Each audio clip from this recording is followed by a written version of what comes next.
रोजाना सल चाहिए बिछावाना एजी हटी ना जान ले ले का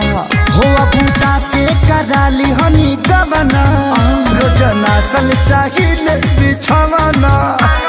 काच बजवानी सुनिए राजा जानी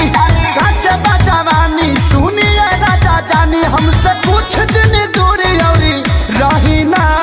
मानब का ना है हमरो उमर कमर लोगे साहे ना है हमरो उमर कमर लोगे साहे ना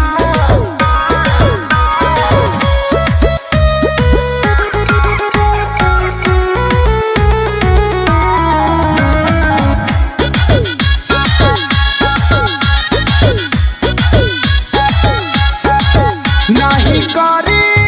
परेशान अब ही बानी हम नादान से जिपा चढ़ी जानी फान लागे ललबलई कोई हम जान दूधा के दांत तुड़िए के दम लेब का